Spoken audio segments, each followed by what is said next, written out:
Hi, I'm Lauren, and I used to have a TikTok account where I would talk about politics, and I used to talk about fashion, things that are going on in that realm of things because I have education in that realm.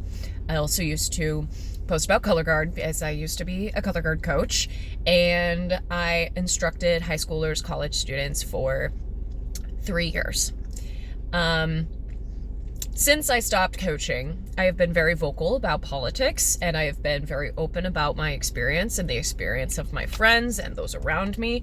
And I feel the need to do this, considering the fact that I came from a very privileged household and I had right-leaning views when I was younger. I was awakened politically in 2020 when I saw the murder of George Floyd. I can't believe it took me that long. But I was an anti-Trump person with only knowing very little about him while I was in high school. He was elected while I was a sophomore in high school for the first term. And I watched every liberal around me cry when he got elected. And I did not know the veracity of what that even meant at the time. I just knew bad things were to come.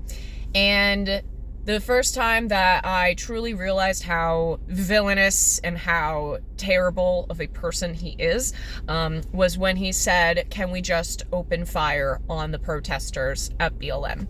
It was when my journalist friend in college went to these protests because 2019, 2020, I was already in college, and they went to go to the protests as a journalist and got tear gassed themselves. My parents didn't allow me to go. I still lived under their roof while I was a freshman, and I had a sign on my car that said, "Follow the golden rule, #BLM." And my dad told me, "I like that sign except for the part where it says BLM." I also came from a home that was into alternative medicine, still is, and I had to go through a very long journey and still am going on a journey of making sure I am medically okay, making sure I am on the right things, and that I am doing what I need to do for my health and preservation of myself in actual beneficial ways instead of ways that were poisoning me and harming me. And that is one of the biggest reasons why I have a tattoo that now says "Knowledge is Power." I believe this is extremely important and is one of the biggest reasons why I got into education in the first place. I am primarily an educator in sewing and color guard, but I want to be also sort of an educator in the politics realm as well. I want to make this channel into something where I can intermix my knowledge in sewing, the fashion industry, and calling out greenwashing, calling out corporations that claim that they're, net zero carbon, have conversations about like natural fibers and synthetic fibers. Where do these fibers come from? How are they harvested? How are they processed? How are they created? To give people more of like a semblance of how their clothing is made. And I want people to be even more connected to that because I believe it is a major part of the human experience that we have lost as a collective. I want to try to teach people how to become much more intimately connected with their own clothing.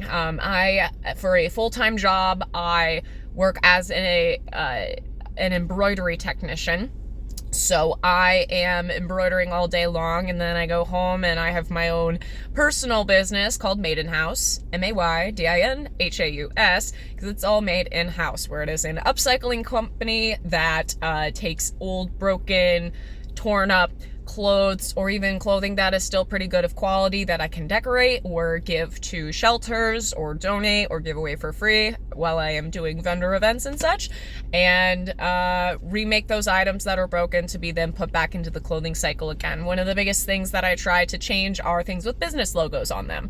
A lot of these things can't be resold, or people won't buy them at thrift stores because of the business logo that is on them, and everyone tends to get rid of their business logo clothing after a period of time, no matter how much you like it, really. So I mean, I say that with having clothing that has my business logo on it for the place I currently work. I like these designs while I'm working there, and I like that we make our own designs for certain things.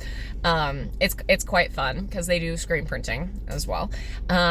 But from other corporations that people don't have as much of a tie to. I work for a small business, so I feel proud of the logo that I wear. But for those who like work for Meta or work for Walmart or work for Best Buy or like any of these like soulless places, they don't know what to do with these items, and they bring them to a thrift store and then no one buys them, and it's a big accumulation of waste that I am out here to change. So that is one of my biggest frameworks for like kind of how I work and kind of how I operate in the world. Oh, and sorry if you see, this is actually a shopping cart behind me. I used it as a plant shelf in college, and I just finished moving, and so I still have the last of my stuff in my car, so don't mind that. But if you are interested in watching me further in this channel, today is going to be kind of a shorter video. I also need to delete memory on my phone because I do not have enough memory to do a super long video. I will be talking about these things. I used to be extremely over with talking pretty much only politically about like specific things I was interested in at the time or was feeling the most compelled to talk about in the moment, but I felt like I was only causing people to feel more stressed and not as hopeful, and I don't want to be somebody that purveys that. I really want to be somebody that can harbor hope and change and not feeling hopeless. I don't want people to feel hopeless.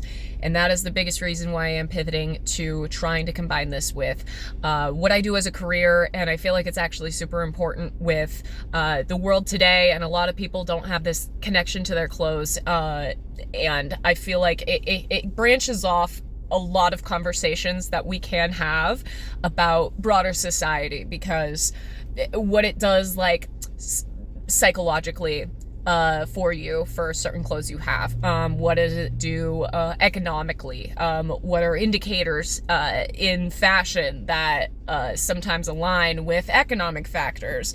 There's a lot of different things where I can parallel these two things together, where I can still be open and talk about politics as I am still researching it every single day. I am still very much a politics nerd now that I have been learning about it for the last 5 years, but I am even more of a sewing nerd because I have been into that shit since I've been sewing for 16 years. I started when I was 8 years old. 2009. Started when I was 8 years old, and I've been doing it ever since. I was a TA for 2 different classes while I was in college. I did not get my degree, but that was because of a lot of different factors that I can talk about later on, but I did do 3.5 years worth of education.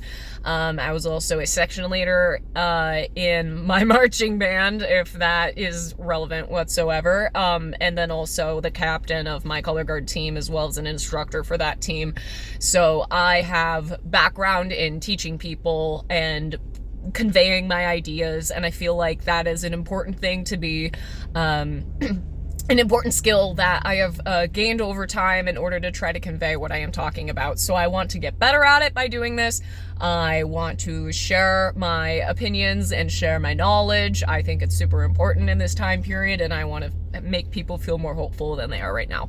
So if you're interested in hearing what I have to say, I still have some like way of my old content of like films I've made, and you can see the apparel I used to do. I post all my fashion shows on here as well, but I want to start changing this into something where I'm just talking to the camera. I want to convey my ideas. I want to eventually involve my business Made in House onto this channel so I can do educational content with that. That is a major part of my business, is trying to be educational, and I want to yap, to be quite frank. I'm a yapper. I can talk forever, and so this is a good outlet for me. So if you're interested in any of that at all, please hit subscribe, please hit like, give me a follow. I do not have many subscribers, and if you want to help support me on my journey of educating everybody on the fashion industry and how it ties into politics, I also want to start a podcast eventually called Politics Drags, where I do a political